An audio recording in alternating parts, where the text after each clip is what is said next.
Hi everyone, we would like to start the event now. Thank you for coming our February event in 2026. This is our Slack channels, and if there is anyone new here, you can scan the QR code, then join.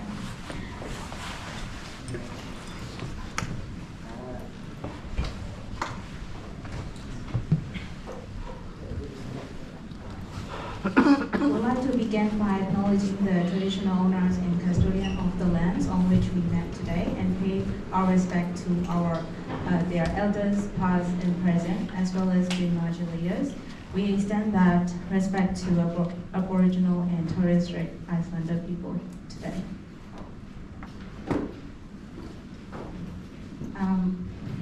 As usual, our group is welcoming people from all backgrounds, regardless of race, ethnicities, and religions. And we also post our updates on LinkedIn and social, so if you would like to keep updated, you can check on these as well.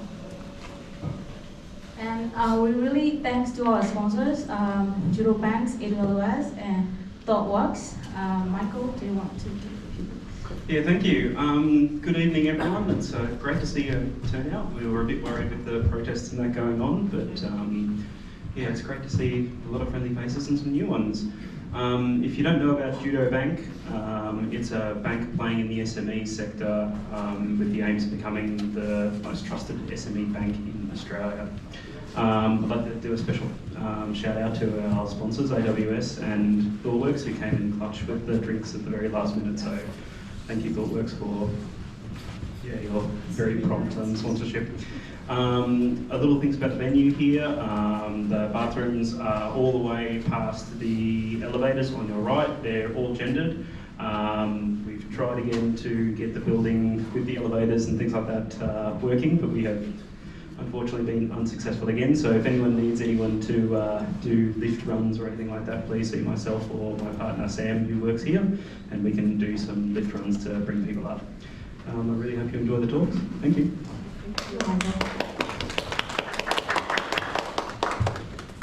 Is anyone here from the sponsorship for AWS and ThoughtWorks?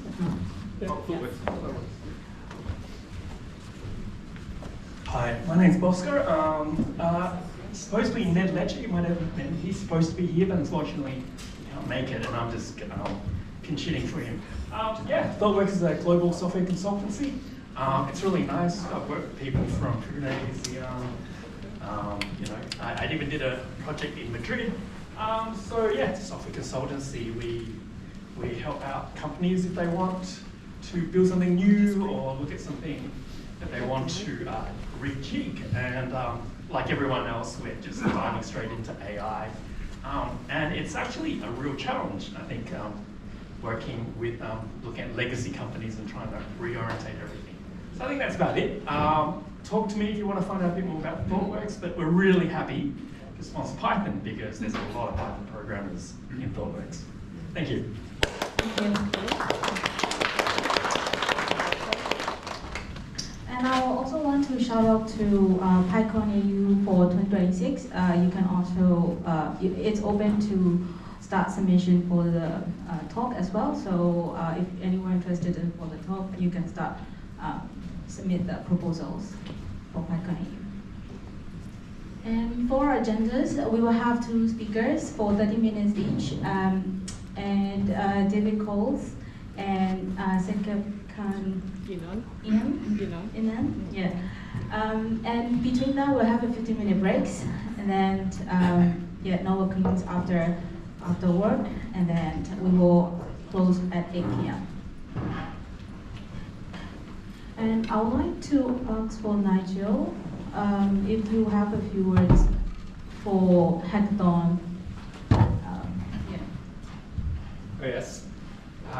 We announced this in November and December. The idea is if anyone wants to do just some small hobbyist stuff, you've got your own little projects that you want to tinker around with, get some feedback on them, then we'll be probably doing the first one in Saturday, March 28th. It'll just be 3 hours on Saturday afternoon at City Library.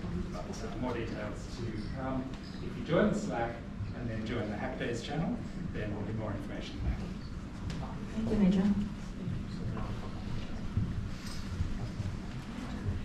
Anyone who is interested in volunteering in our group, we really welcome. We have all sort of positions that any sort of skills or interest that you want to take part in, MC, organizer, or yeah, either a sponsor or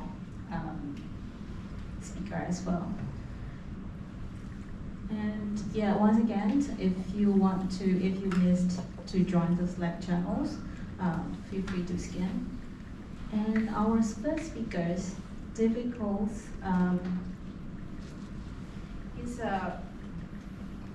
he leads data platforms and products at Microeval, and he's also an author of effective machine learning teams.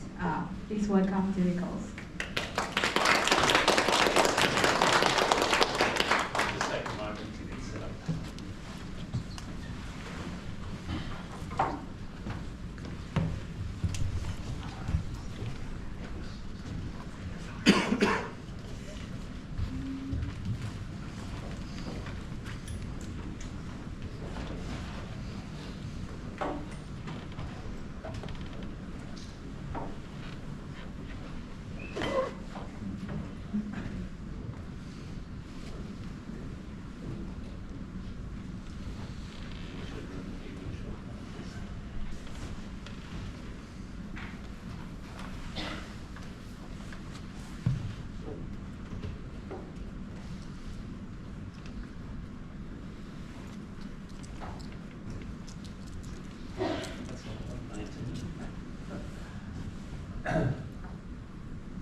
Thanks for bearing with me, folks.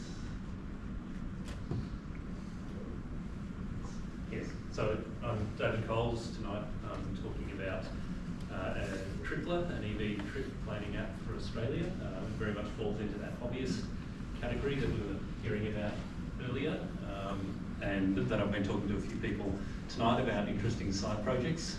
It's a talk I originally gave at PyCon last year. And I'd like to start with my own acknowledgement of the country that we're meeting on the land of the Wurundjeri people, and I'd like to pay my respect to elders past, present and emerging. So I lead data platform and products at Microeval, but prior to that I established the data and AI practice at ThoughtWorks Australia, so thank you Bosco for the plug. I'm sad I didn't get to meet Ben here tonight, but I can back up everything Bosco said. ThoughtWorks being an interesting partner for challenging data and AI projects. And I've seen lots of different coloured stickies on people's name tags tonight. I'm very much in that data and AI space.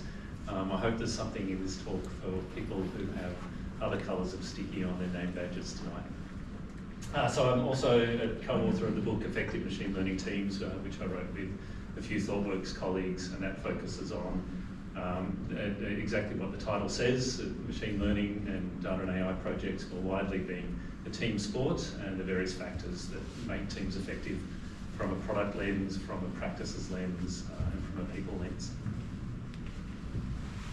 So our journey tonight, we will take a bit of a circuitous route through a number of stops.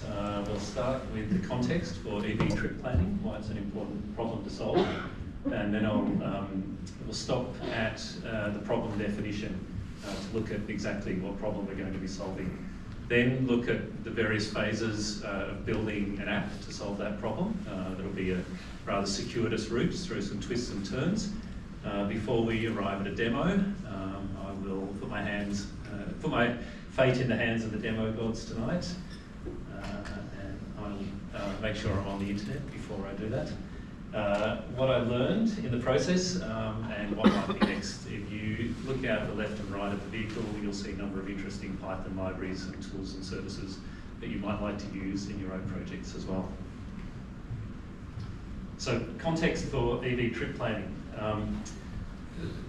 Improving the sustainability of transport is a pressing problem, and there are many different elements to solving this. A large part of the solution will be more active modes of transport and public transport, but battery electric vehicles have a role to play because they can reduce greenhouse gas emissions by 80% compared to ICE vehicles over their lifetime. If you've driven an EV to 17,000 Ks, you're now ahead of the emissions you would have from an ICE vehicle. And everything beyond that is a saving. And then when it comes to battery electric vehicle adoption, there are challenges around making sure that everyone has access to charging close to home. And those are some of the biggest challenges to solve. But if people are considering adopting EVs, it's also very important that they're able to take road trips, make extended trips. We all enjoy our holidays to far-flung places. The further the better, perhaps. And being able to reach them in EVs is important for adoption. And it's the most demanding use case compared to charging at home. And this is me in a far-flung place on a road trip many years ago, about as far as it's possible to get from Melbourne. But it's not an EV, however, the car did have pop-up headlights, so I counted as pretty cool. And when we think about EV road trips, of course, you probably think of the term range anxiety. You've probably heard this, the concern you won't be able to get to your destination because the EV will run out of charge. But we can dig into that a little bit. So modern EVs released today have an average range of 450k. So that will get you a long way from Melbourne if you're able to recharge at your destination or along the way. There are also trip planning apps that will plan the whole trip end to end, tell you where to charge and how much to charge to get you to your destination. And so you might have an ideal trip profile, state charge of the EV over time that looks something like this. A quick stop, a long drive, a longer stop to charge more, and finish off the trip, which is great until you hit an inoperable charger at your first stop. And then you also find that the charger at the second stop, the planned stop, is inoperable as well. And so the actual profile looks a little bit more like this, where you spend a long time trying to get the first charger to work, then you charge up a little bit more than you would have otherwise, and then you stop at pretty much every other charger you find along the way to make sure that you can reach your destination. So that was my experience on my first road trip. And it's not an uncommon experience. 70% of EV drivers had this experience in a 2023 survey. And so I think the problem isn't range anxiety, instead it's charger anxiety. And this is still a problem in January 2025, as per that LinkedIn post from a well-known automotive journalist who's had an issue trying to charge close to Melbourne as well, driving his EV. And indeed, The Conversation last year also published an article describing the phenomenon of charger anxiety and defining it as the question of whether you can find somewhere reliable to recharge when you're away from home, and observing that the public chargers are not common enough or reliable enough to give motorists the certainty they can find a place to recharge. So this is the charging landscape and EV road trip landscape in Australia at the moment. But I don't want any of this to discourage people from taking EV road trips. All of these wonderful destinations from the sea to the tops of mountains across many states are accessible with EVs with just a little bit more planning. So what are we doing about this state of charging in Australia? Well, the government's advice is that some apps can plan the whole trip for you, but having alternate EV charging options is a smart move. And simultaneously, to address the issue with chargers not being common enough, a number of players are building out and upgrading chargers, and also putting in some reporting for charger uptime and availability to inform people's choices of where to stop. So in this picture, I thought, why not both? I thought, why not encode that advice as a piece of digital infrastructure to help EV drivers plan their trips.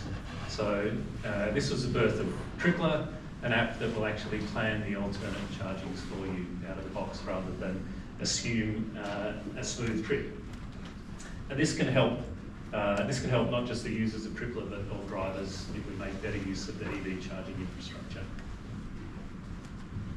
So to look into that problem a little bit further, I think that existing trip planning apps tend to assume an optimal plan is the way to go. There's one best solution that will reach your destination in the fastest time. Small changes make a small difference, so that if we happen to drop below a certain state of charge, we'll always be able to recover from that.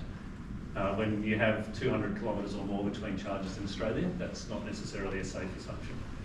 That the data is accurate, so that we can always assess whether we can use a charger. In that road trip example I shared, in the first instance, both of those chargers were shown as operational in the data.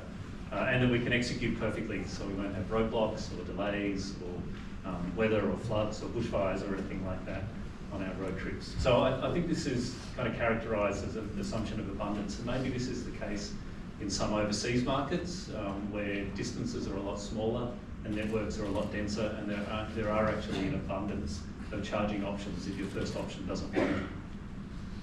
But I'd contrast that with resilient plans that instead tend towards multiple good enough solutions. So don't care about 5 minutes here or there as long as I arrive before nightfall. Small changes can make a big difference. If we happen to miss one charging stop, that might actually ruin our whole day. That the data is unreliable, that we shouldn't assume the state of any charger as reported in any app will be the state that we find it in when we arrive at it. And that execution is always variable. There'll always be things that we have to change or that we want to change along the way. And so I'd say instead this is a defensive assumption of scarcity. Like if we miss our chances to charge, we might not get another chance. So this was a sort of philosophy for designing Tripler. I'm going to talk a bit more about the build phases now. And I said before, I'm a data and AI person, but with a focus on product. And when we talk about products, we often use this triad. The product should be desirable, feasible and viable. Desirable meaning there's a user need to solve.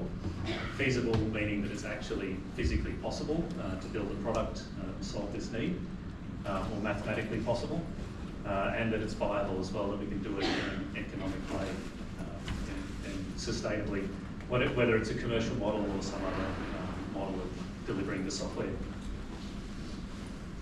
And then we map this to data and AI products specifically. Of course, we still have a user need, but the feasibility often boils down to the existence of an analytical technique. It might be as simple as counting rows in a table. It might be a recommender system with classic ML, or it might be a Gen AI solution. In this case, it's operations research, but we have an existing analytical technique that we know we can apply to this class of problems. And then the viability often comes down to data. How economically can we collect data that reflects this problem in the real world? How sustainably can we do that? To what level of quality can we actually use to solve the problems people care about? So when I set out on my hobby project to build Tripler, I wanted to address those three facets primarily. And the first stage I called a proof of concept, and this was, can the technique that I was planning to use, can it be applied to this trip planning problem? And so I'll go into that in a little bit more detail, but the question was, could I represent a trip in a way that I could use operations research techniques and constrained optimization to solve for the best plan that met a whole range of constraints to be able to reach alternative charges. With that, then I would say move on to the riskiest assumption test, and that was always around the data. Could I actually be able to source real-world data that could help me solve this problem, and could I massage it into a form that could be solved by this operations research technique? The third stage was around the desirability or the user experience. I made that point about small changes having a big difference. I really wanted to have an interactive experience where I could make small tweaks to the plan, such as what happened if my range was a bit lower because of a headwind, and I could see that reflected in real time interactively. That was another drawback I thought of existing apps. To replan would be at least a sort of 30-second cycle each time through the app, so it should be a very interactive experience to replan. With those the most major risk factors addressed, could go on to make it look a bit more like a product. An MVP where you could plan trips in Victoria, extending that quickly into a beta that allowed trips planned across Australia. And then since then I've continued to evolve it in small incremental steps. So the simple trip concept, trying to keep it as simple as possible. And sorry, I've got so many builds in these slides and have to keep looking away. Start with a destination. That's where we want to reach. We'll be able to define a route towards that destination, or find a route, which will take us either directly past or within close reach of a number of charges to that destination. And then we can simplify that route and say really it's just an array of distances between the start and the end and every successive charger, including maybe an out and back detour to that charger. So that's the first simple data structure. The second is then an array of charger powers. So this will determine how quickly we charge at each charger and therefore how desirable it is to stop there. And then the vehicle has a range as well, which is the distance. So this is the boiling the problem down into its simplest elements for the proof of concept. Then we can use those to build a discrete optimization model. And discrete optimization will have an objective. So I started with minimizing the travel time, the sum of all charging time and all leg travel time. But we could choose other objectives, like we'll stop at the fastest charges, or we'll stop at the earliest charges, which give us more options down the line. And then we have some variables, and so the variables are what we're going to solve for with our analytics technique, and they're going to give us the basis of our plan. So the key thing we want to know is the filled state of charge, or how much I'm going to fill the vehicle at each charging stop. But to help us calculate that, we're going to have some helper variables, which are how much state of charge we arrive to each charger with, and also the way the problem's formulated, whether we stop at that charger or not. So the third element is constraints to model reality. And so with this model of reality, which is that we should consume the charge required to travel a certain distance, and when we fill up, everything should remain consistent. So these constraints are built into the model as well. We put charge into the vehicle and we drive a distance, and when we've driven that distance, we've used up that charge according to the range. So these constraints are in the model to reflect reality, and that would allow us to then solve this problem. So with the objective, with the variables and the constraints, we could say, what's the fastest charge plan to arrive at our destination with operations research. But then we can also add additional constraints, and I think this is where it's a really interesting technique for a lot of business problems, because we can capture a model of the real world, and then we can layer onto that additional constraints or even different objectives that are reflective of our own objectives and constraints in a particular scenario, or a business's objectives and constraints in a particular scenario. And so in this case, the additional constraints were around thresholds for state of charge that must be met. We must have enough to always go on to the next charger or return to the previous charger. We could add additional ones, like we must have a certain amount of charge at each charge stop, and we could keep going. In any sort of business rule you can imagine, we could, within reason, we can add as an additional constraint, and it will just easily layer on in this model.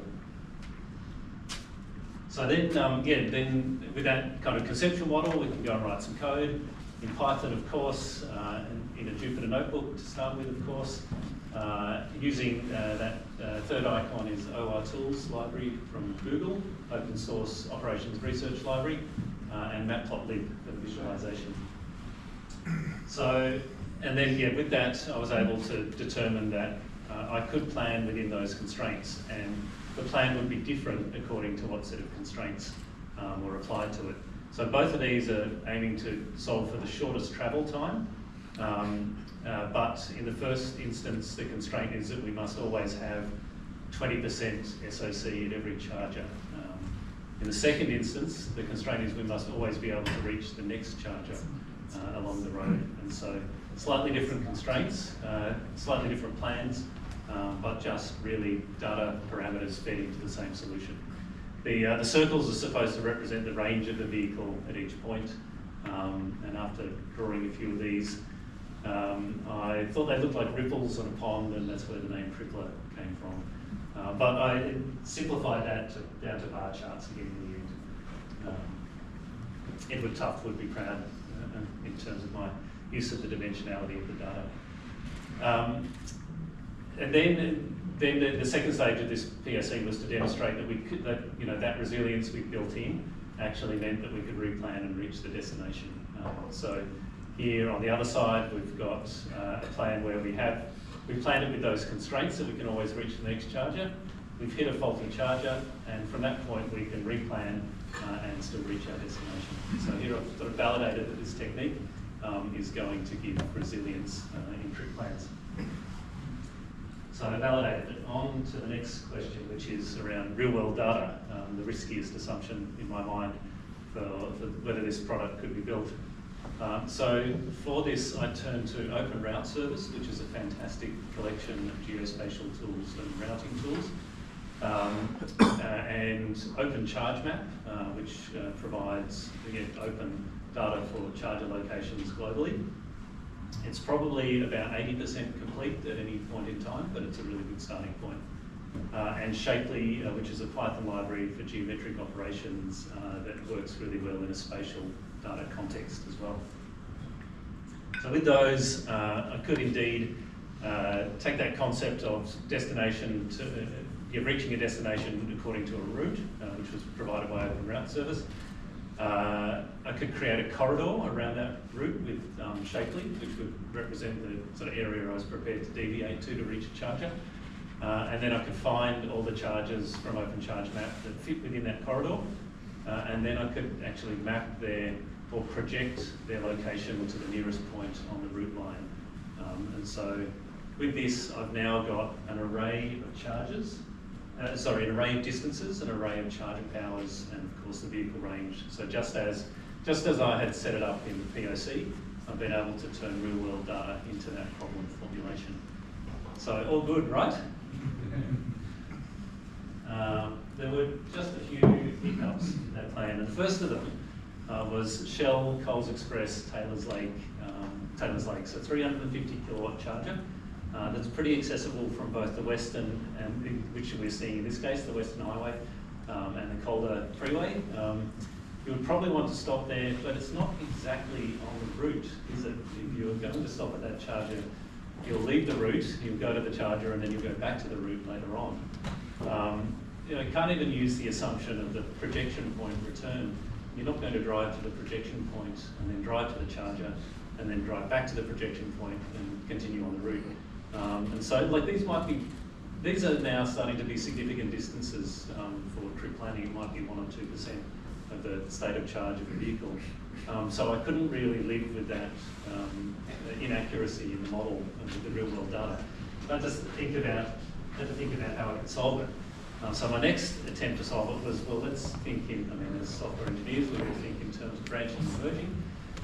Hopefully short-lived branches, and definitely short-lived branches make this problem easier to solve as well. But there's a slowdown because it requires an additional API call to the routing API to get a route through the charger instead of on the direct route. And that would be a user experience issue, but otherwise it would work. The bigger problem is the fact that multiple chargers might be on the same branch. This might not seem like a problem, but it starts to make the constraints a little bit awkward. You're probably not going to stop at both chargers on one branch. So which one should we stop at? the constraints start to become, it's possible again, we could have that constraint, we only stop at one charger per branch if we identify which chargers are on the same branch. But also, one branch might start before another one stops. It's even hard to explain. As you can see, the constraints in the model just got too far away from reality and too complex. And so it was time. So at this point, I'm like, I don't think I've resolved the RAT yet. I think that the riskiest assumption around being able to use real-world data isn't solved for. And instead, it was time to take the red pill and go back to Open Route Service and enter the matrix, which instead of a single route from origin to destination would give the distance and the travel time between every pair of points we might stop at along the way. So the distance between every pair of charges and the origin and the destination. And so this is a much better model of reality. And in fact, we can go back to our base constraints and we can add an extra constraint. On top of, I told you about stopping at a charger before, we can add an extra constraint, which is, did we travel from charger X to charger Y? And so then we can update the model, our physical model of the world. If the variable leg start to 2 is true, then that means that we travel from charger X to charger Y. And the operations research solver will search that space to figure out should we travel from charger 1 to charger 2 to achieve the objectives. So that was great. We could plan using real world data now. So the RAT was validated at this point. The next step was to prototype interactivity, and for this I turned to Streamlit. I hadn't used Streamlit before, but it's a super simple tool, super powerful and flexible for building Python apps that you can access in a web browser in an interactive way, often driven by data-heavy and visualization-heavy projects. So yeah, I had this vision. So I chose a fixed route, Mildura to Malakuta. It's about 1,000 K. It's got 50 or more charges along it, and I just wanted this. So this real-time experience, as you can see here, of dragging the slider for the range and clicking on and off various constraints to see how that changed the plan. So then, the charging plan appears in the table below, and yeah, I was really pleased that was able to spin that up in Streamlit very quickly. So it did provide interactive planning for a long road trip. I could also distribute it via Streamlit Community Cloud. But in building this, I also discovered some challenges, performance challenges mainly to overcome. Those 50 or more charges actually tested the operations research planning solver in terms of its the number of charges and also the precision of the plan. And so I added a secondary solver which actually chooses from that whole set of charges which charges you're most likely to stop at as a sort of pre-filtering step. And if we get it down under about 30 charges, then it works pretty performantly on the basic machine that I'm running this on. So variable plan precision also helps there, and after playing with it, of course, I have ideas to improve the visualization. So again, UX validated, but this one route is never going to fly if I want to test it in the real world. So then it was time to actually go and build an app where people could plan their own routes from A to B, their own favourite road trips. So the stages are first to enter origin and destination and to find a route to that destination. And you can see some charges highlighted along that route as well. And then this is optional, that you can review those selected charges, add more or less, change the deviation that you're willing to do to reach a charger. And the pre-solver will select the most isolated and the highest power charges, the ones you're most likely to stop at. And then you're able to do the interactive planning as we saw in the prototype. What I also did as part of the MVP was I made use of Native Lands Digital, because I've always been interested in learning more about the traditional owners of the lands that I've travelled to. And Native Lands Digital will enable you to do a spatial lookup and identify whose land it is you're on in any location. So I've added the list of those lands to the trip plan as well. And because it's not intended for directions, then hand off to Google Maps with a call for directions to stop at each of the charges that are selected. So, yes, I was going to now do a live demo. Where are we travelling? Has anyone got some suggestions? How about Myrtleford? Myrtleford. Yeah, it's off the beaten track. From here to Myrtleford? Yeah, let's do that. Hang on. Actually, I need to get my hotspot. You are all up. Talk amongst yourselves. Mouse still on, I think.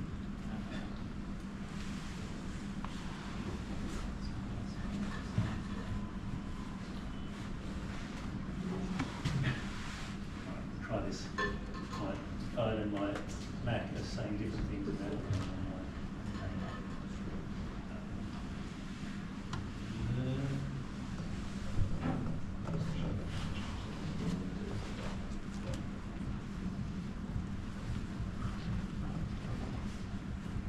So again, we get the overall trip plan from Melbourne to Myrtleford.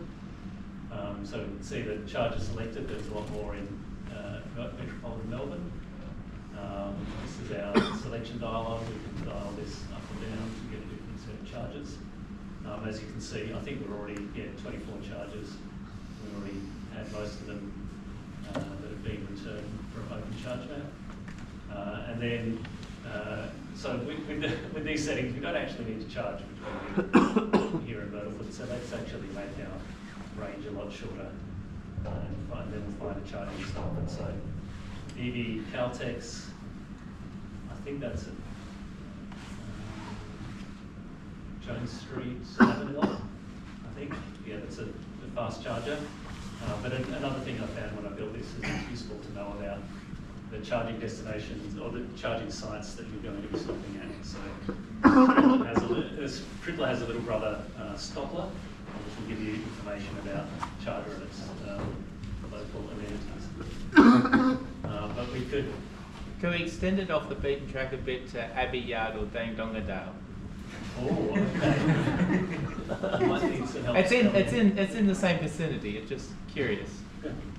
How about Tallangatta? What was that? So there we go. We probably need a little bit more range to reach Tallangatta. So now we have a second stop as well. If we decide not to continue to next, we might be able to get away with not just one stop. But yeah, so you can see we change the plan accordingly. Cause us to choose an earlier charger. But really, to see a big plan, we'd have to go further afield to somewhere like Microeval.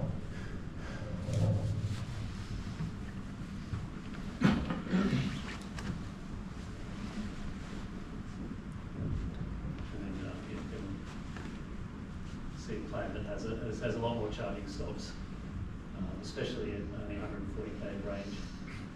You can see that it's quite interactive around changing the plan. So that's the so you can play with it yourself, tripler.streamlit.app if you like. Continue with the presentation. How am I doing for time? 6:45 at the moment. All right, I'm running way out of time. So, of course, once it exists, I want to go and test it in the wild. I do want to test it in demanding scenarios. This was trying to snowboard in the morning at Mount Hotham and surf in the afternoon at Cape Conran and get there by electric vehicle. It was very doable, but it exposed a bunch of missing features to me. The first of those was I didn't just want resilience, but I also wanted contingency plans. So if a charger didn't work, I wanted to know exactly where to stop. And so, yeah, first improvement is contingency. So this shows that Omeo charger was on the initial plan. But if that didn't work, then I'd have two alternatives. I could do the charge at Bruthen or at Lost instead. And so actually, yeah, the specific contingencies are listed in this case as well. And again, this was just a sort of recursive approach to the solver. I added another constraint that said I couldn't charge at the charger that was out of action, and then ran the solver again. You know, that it's that flexible as a technique. It was very easy to, with a lot of data wrangling, but conceptually it was quite easy. Multi-destination was the other thing as well, so that required a little bit more data wrangling as well, but again, like the whole overall problem formulation was very flexible, just a matrix, some additional points that you had to stop at that you couldn't charge at. And also more regions. So I said I work at MYOB. MYOB serves Australian and New Zealand customers. When I gave this talk internally, I thought it was a bit unfair to just call it a trip planner for Australia. So I added New Zealand. Again, it was just more data. Everything else just worked. I've since added Scotland or Austria for anyone planning to drive EVs there in the near future as well. So what I learned through this process, well, thinking, because it was a trip planner for Australia, I could have a bit of fun with Australianisms. So whenever it hits an issue, it's cactus. And what I learned about things that are cactus in the app, it does need more convenience features, like if you wanted to dial it in for your vehicle or different configurations, that'd be really helpful. The incomplete charger data is an issue when we're planning for resilience, because the more chargers we're aware of, the more resilient we can be. And not many people use it. Every time I come back to it, I basically have to wake it up on Streamlit. But I have, on the other hand, other people have actually used it, and they give me good feedback about helping them understand their charging options and reducing charger anxiety. And so these are things that I would say are apples. The discrete optimization is super flexible. Like starting from that POC, it's been really easy to just add more features by rethinking how the data is presented to the solver or the set of constraints I'm using at any time. And it's really useful for new trips to understand new options. Once you've done a trip once or twice, then you pretty much have the options in your head. And of course, I learned about all these wonderful Python libraries as well from... Should we get started? Yes. Okay. Hey, people who made it after the fire alarm. Now, this is a last-minute thing, so instead of doing a talk, I'll do a demo of something I've been working on. And so, to put it into context, I've worked on several projects where I've gone into a company and we sort of said, okay, we want to do some AI stuff, and people have already done some AI stuff. And if you've done some AI, the first thing you want to do is some prompts. And you do some prompting, and you get it all working and everything. And then the question always comes up is like, how good is it? How good is the result? Or is that the best model you can use? Or are you spending too many tokens? So if you haven't thought about this before, the one thing that comes up and again in AI, once you dig into it and you want to build a product on a pipeline, is you've got to do evals, right? So I don't know, how many people have heard of evals in AI? Yeah. Okay, so if you haven't, once you get things seriously into it, most companies who do AI in pipelines spend a lot of time building eval frameworks, right? And the first thing I did when I approached it, we were told you had to use expensive services, like there was Deep Eval and Langsmith and all these clouds, and all these cloud services. And there's one project where it was all in Microsoft, the Microsoft kernel system, and I started doing evals and I had to learn the SDK. Now here's the thing I found out. Evals are really simple to get started. Basic eval is really simple. And often when you start out, you have to use all these things to set it. It's like, oh, you know what? All you need in an eval is to run a prompt through a large language model, and you have to know what a good answer is, and then you ask the large language model how good that result is. That's a hard thing eval. And you run it as a command line, and then you just have to get a good number. Is this somewhere between 0 and 1, how good is it? How many tokens did I burn? And how long did it take? And this is hard. And then, so what I did here was like, can I use Python and give the smallest possible eval framework? And so this is what I built. the microphone to help my hearing. Just keep clicking. Oh, okay. Yeah, okay. So, How about you? yeah, so I will make this a lot bigger. So I wrote a little package, Python package for Microeval. And I wanted to make it really easy to use. How many of you do you know that UV? You guys all on UV now? Anyone still using poetry, setup tools? Okay, okay. So there are some people with setup tools. So the super cool thing about UV is it uses this new standard called PyProject.toml.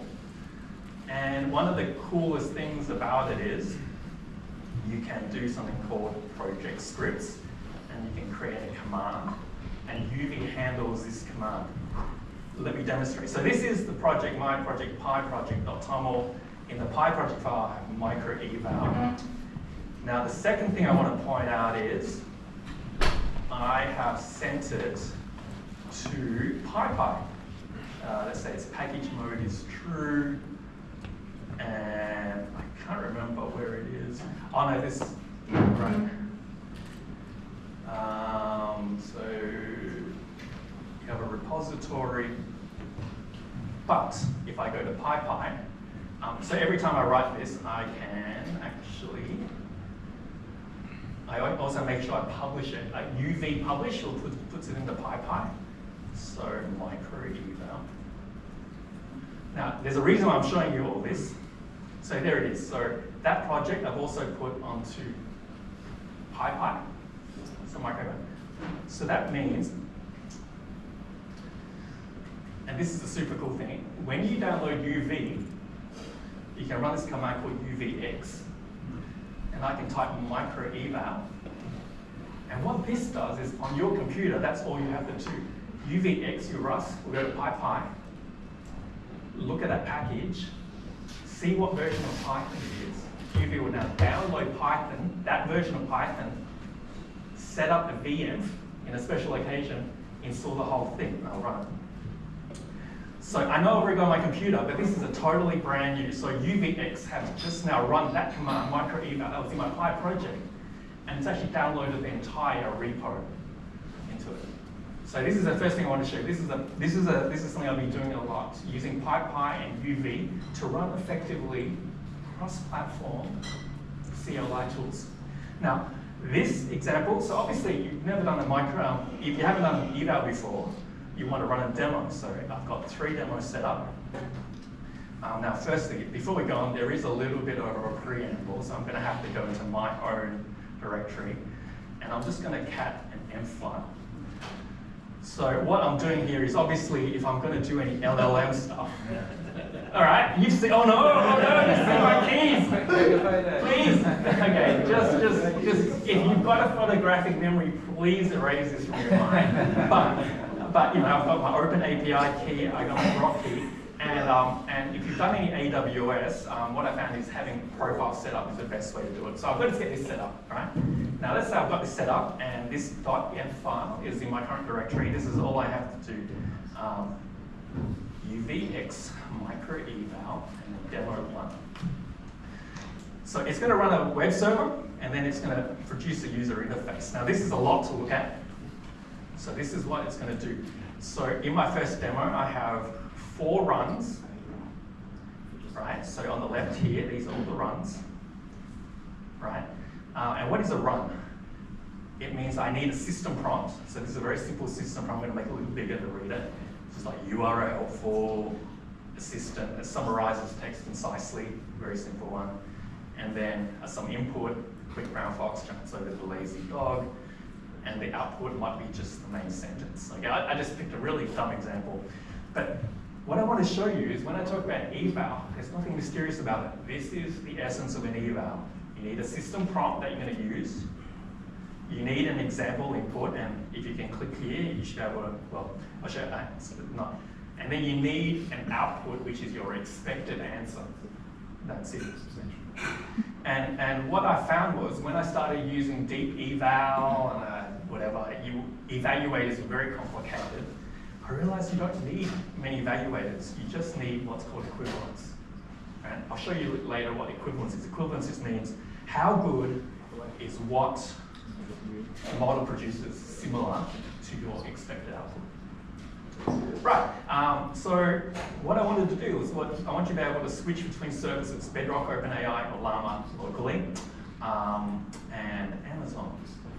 And then these are the models, right? At the moment, I'm trying to use cheaper models that the company provides. And then you have to repeat it, right? So this is something from my science days. If you do anything that's stochastic, you've got to repeat it.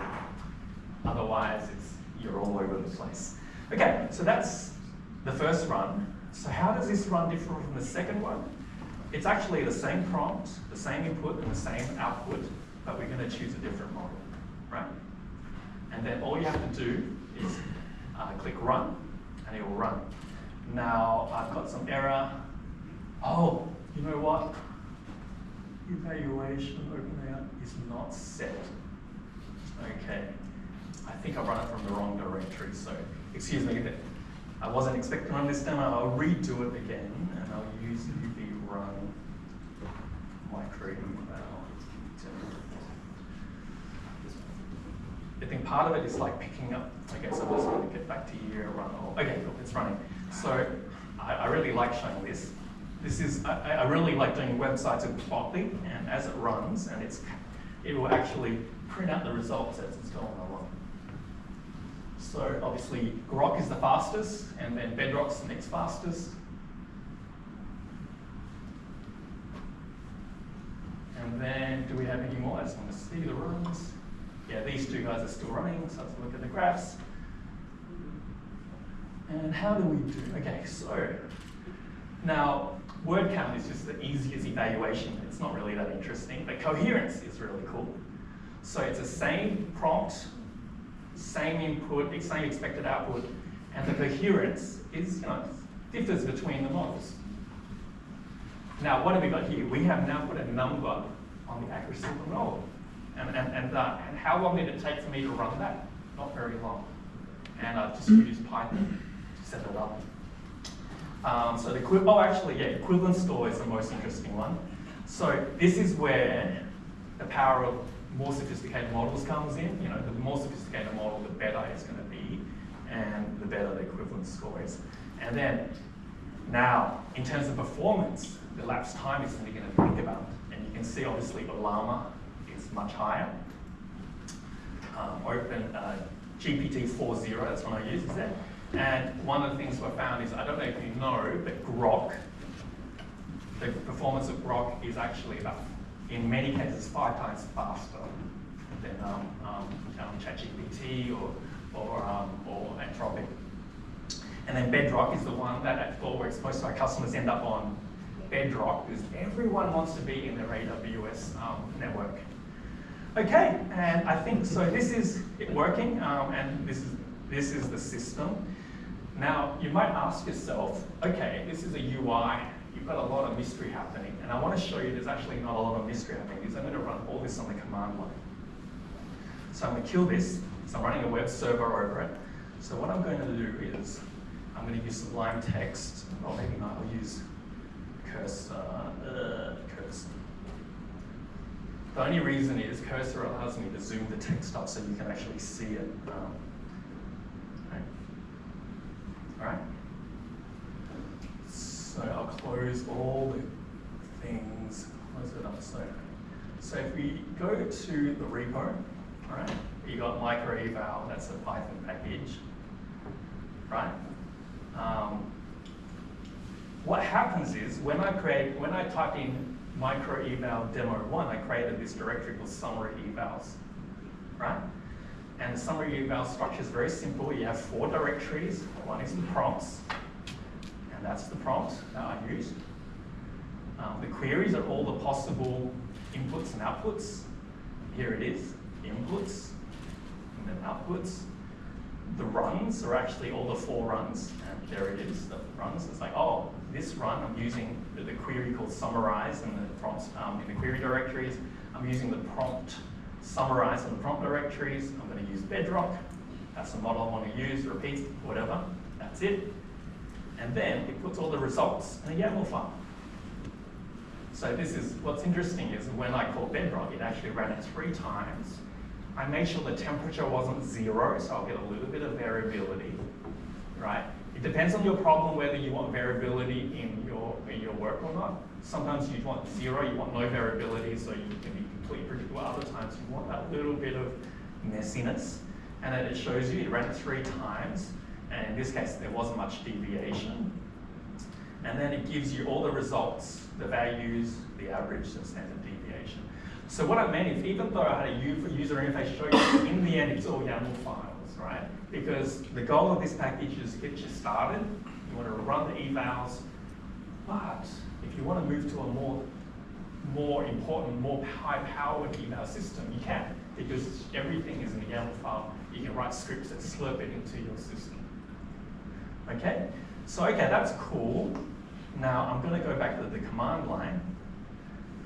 And if I run, okay, so this is one thing, UV shell is really cool. I'm actually in the virtual environment of this environment. So I know I'm jumping around a little bit. But if I run Microeval here, what I ran before was demo 1, which is really running UI against that directory, some evals. But the command line version is run. So all I have to do is Microeval run. Right, so I have to go, okay, summary evals was that directory I just showed you. And we will now run what it actually ran in the web server on the command line. Which means you could put this on a continuous integration pipeline. And that's really, really important. Okay, so obviously, you know it's all YAML files, so you can always add more. So I'm going to go to while that's running. I can, because everything's using async. While that's running, I'm going to run Microeval again. And I'm going to go demo 3. Oops. Oh yeah, I've got a UV shell. And in this one, what I've done is I'm using Grok. And what here is actually, I've got the same prompt, but I have different inputs. So if you look at the input down the bottom, they're slightly different. There were questions about Python. What was I going to demonstrate? Right, so this one, it means that in the input I can choose between different queries.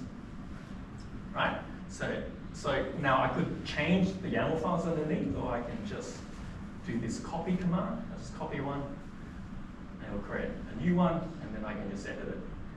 What's the question about Python? What is an iterator? Right? And there we go. I've just now created a new query. And if it's same with the prompt, I can create a new prompt. What is it? Yeah, sort of convert to JavaScript. Convert this Python to JavaScript. So all I want to say is like the UI helps you change prompts, edit prompts, and it's just a convenience thing. But if you much prefer to do it, you can just oh, there it is. There's a QA evals. We just created a new generator. The question there is, there's a new query. It's already there, and the prompt, and we just created the convert to JavaScript prompt. So the emphasis is we want to start your evals, make it really easy to edit and run them, get it started, and then once you understand it, move on to something more powerful. Okay, so this is pretty much it, but I want to show you one last thing. And I'm going to go into the code a little bit. And because you're wondering, evaluators, for me, evaluators were kind of mysterious, right? So I'm going to go into what I consider the most important evaluator, which is the equivalence evaluator. And I want to show how it's done, and it's actually not that scary. So firstly, you need to build a prompt to do the evaluation. And let's literally read the prompt. Consider the following 2 answers and determine how semantically equivalent they are. Consider the meaning of key information, not just exact wording. And therein, you paste what the LLM generated. And then therein, you paste what you, as the prompt, as the evaluator, generated. So the prompt is going to be comparing these 2. And then give it a rating scale. 1 answers are completely equivalent, 0 answers are completely different. And this is the trick we've learned. Tell the LLM to respond by giving a score and a reason. This is, if you go to any of these deep eval, lengths, I can't remember yet, this is the heart of it. This is the heart equivalence. It's really, if you look into it, all it is a variation of this. And that's it, you run it. And it will return this JSON with a score between 0 and 1 and the reasoning. And there you will get, hopefully it'll just run this. And it's grok, so it's very quick. Okay, maybe not that quick, you have to run it. So you have to run it 3 times, then you have to run the evaluations on it. So, okay, there we go. Done, okay, done. So the graph. So there, for all the different questions, we can get the equivalence. So some questions, the answer is much more different than the answers. So this equivalence score, which is actually, if you look at evals, it's the heart of a lot of evals. You've just seen a very simple version of it. But be rest assured, it's not much more complicated than that. And I think I'll stop there. Okay.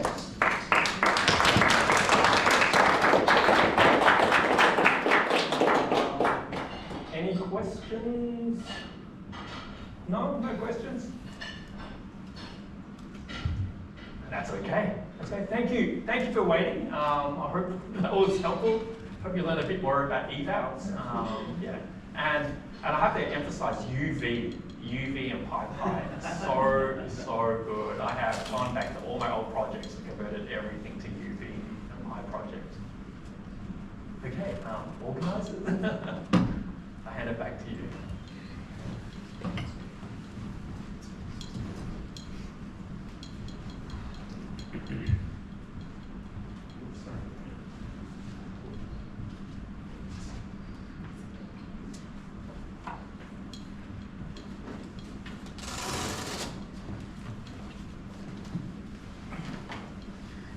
Thank you, Bosco, and also David Colls. I'm sure like everybody is booked to stay behind and try out Microeval. And thank you for explaining my Eval in such a understanding. You do understand, right? Yeah. So unfortunately, we won't have our Dutch speakers anymore due to our time limitations. Yeah. So thanks everyone for staying behind, and please stay tuned for our next events. Thanks.